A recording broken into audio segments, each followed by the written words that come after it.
into a technological revolution in the electric vehicle, the EV space, and investors are looking for places to make their bets and hedge themselves against the future outcome of this market. And in this video, what I would like to do is a deep analysis on Nikola, a hydrogen electric tractor trailer and vehicle maker, to see what their gross projected revenue is likely to be, so we can figure out if the $20 billion market cap this company currently has is worth paying for if you are an investor. Now, I am not a shareholder in this company. My opinions are going to be purely biased. So at the end of this video, you can come to your own conclusion if this is a company you would like to invest into. And in light of all of this, I look so forward to breaking this down. So let's jump.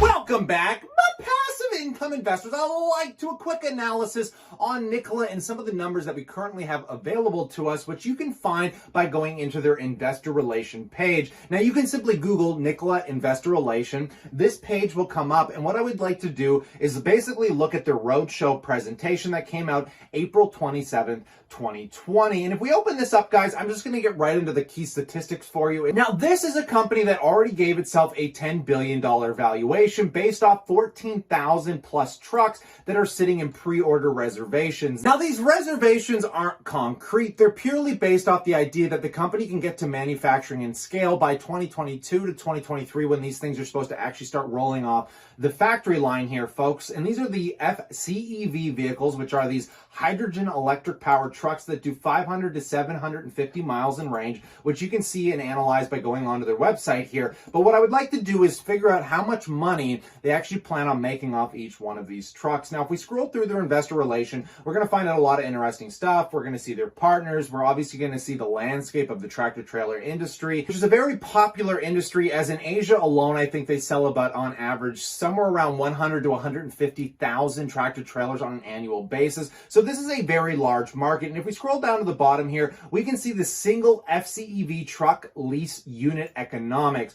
So this is where we're actually going to get to see the ones and zeros, in which we can see the gross revenue per one of these trucks is about $665,000. Now, this is an entire breakdown of the lifetime expected revenue of one of these trucks, because we can see this includes service and maintenance, which is expected to be about $46,000. And we can also see they've calculated in the cost of the hydrogen expected to be used over a 700,000 mile base. And we can see on this 665,000 they are projected to make per truck, their walkaway revenue is going to be around $173,000. So if we take the 14,000 trucks they currently have expected on reservation, and we times that by the 173,000 of expected gross income, not just revenue, their gross earnings, we can see that they're expected to do about $2.4 billion in sales, which isn't actually terrible in my opinion, but we have to keep in mind this is a company that hasn't produced a single truck yet at manufacturing. And if we take a look at the current market capitalization, considering the stock dropped pretty massively in after hours here, guys,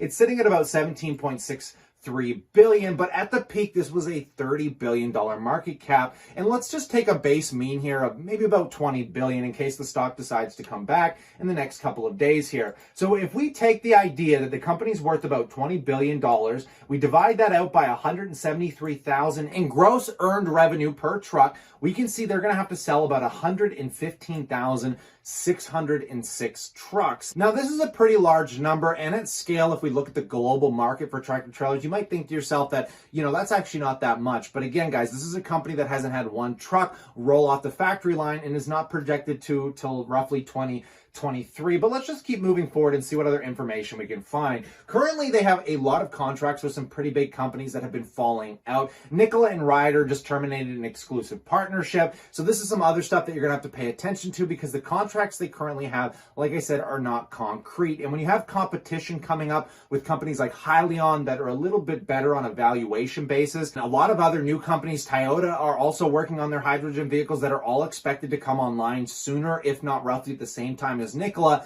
they start losing that market share. And like I said, guys, you do not really make a return on your investment by a balance sheet standard until this company can sell about 100,000 trucks. Now, don't get me wrong, we are just talking about tractor trailers. What I would like to do as well is talk about the Nikola Badger here, folks. So the Nikola Badger is another one of these really hyped vehicles, but I honestly think they're just using this as basically a publicity stunt to get to the real market that they want to focus on, which of course is the tractor trailer market. And the biggest fear I had with this was the lackluster in pre-orders, which we do not have pre-order numbers come out yet because I think Trevor Milton, the CEO of Nikola, is a little hesitant on how it's going to affect the stock price. And you're probably thinking to yourself, well, what do you mean? How do you know the reservation numbers? Well, we can simply go on to Google Trends, and Google Trends will actually show us how much people are looking up these products. And I wanted to compare the Cybertruck against the Nikola Badger. And even to date, even though the Cybertruck launched last year for reservations, on a hype basis, it is still getting more searches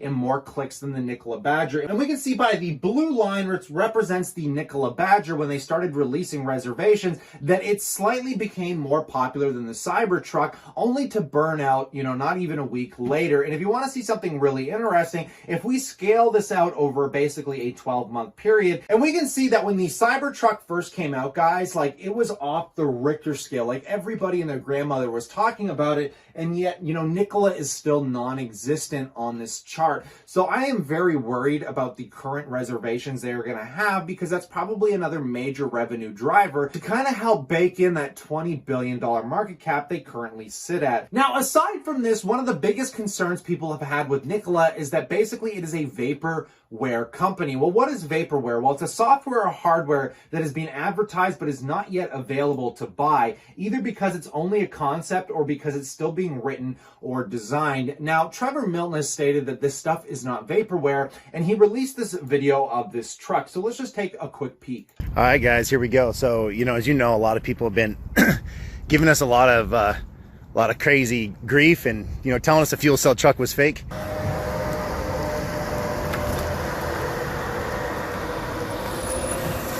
That cabinet back there is where all the power electronics are for testing. It's not in production. You won't see that in production. It's only for testing. It has all the graphs. That's how we, whenever we blow fuses or whatever else we're doing when we're testing, that's how you can see it. Give you guys a little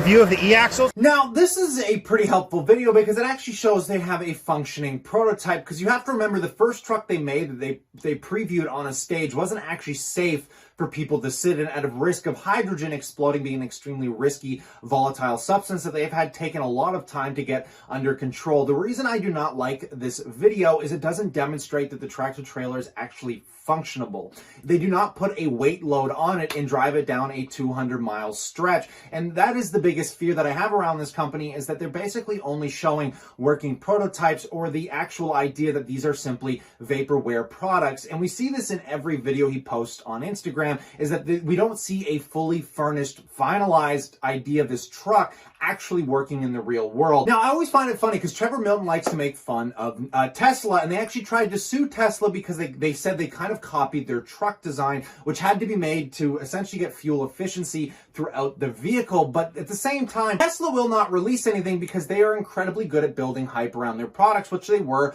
with the Cybertruck. And they actually allowed people to test drive it on the reservation date when they actually launched the truck, which is something that I think Nikola should learn from, is that you need to stop pre-releasing things before you actually have the physical product able for people to test out and drive, which we're not even going to see on the Nikola Badger itself until basically, I think, December when the truck comes out, which is another reason that I think they lacklustered so much in hype around the vehicle. There's just nothing there, and it is the definition of what we call vaporware. And as of right now, it almost kind of reminds me of like a GoFundMe page. It's like, we made a little test prototype that we can show people, so let's go raise $20 billion and then see if we can actually make this a reality. And I think people are underestimating the true reality of execution excellence that it requires to take something like this to full scale. And to give you a small idea, just talking about Tesla here, but with Nikola, the market is already assigning a Tesla valuation to a company without production vehicles. At the end of 2019, Nikola listed 14,000 orders for for a $10 billion backlog. The company now lists orders of up to $14 billion. The issue here is that the full production isn't expected until 2022 or possibly 2023. And Tesla didn't see its stock surge beyond $40 until back in 2013 when revenues reached $2 billion. The electric vehicle company had a long proven concept with questions only surrounding Elon Musk's ability to scale operations to justify the share price. After reaching $2 billion in revenue in 2013, the company took 4 years to generate $14 billion in total revenues here. And remember guys, Nikola has to produce 115,000 vehicles. And the problem that I have with the current stock valuation is that you are going to be sitting on your hands somewhere for the next 5 to 10 years for this company to meet these expectations before you as a shareholder gets any real return other than the current hype that exists. Now, I'm not the biggest fan of this company just for the same reasons I wasn't a big fan of Tesla in the beginning. Was they had a really high valuation and no proven concept yet. So you have to remember guys that it's going to take another 5 or 10 years for Nikola to grow into its market cap as it did for Tesla. And these are just some of my opinions, and if you think I'm wrong, I would love to hear maybe something that I missed in that comment section below. But I hope you guys enjoyed the breakdown, so stay cool, stay awesome, and I look forward to chatting to you tomorrow.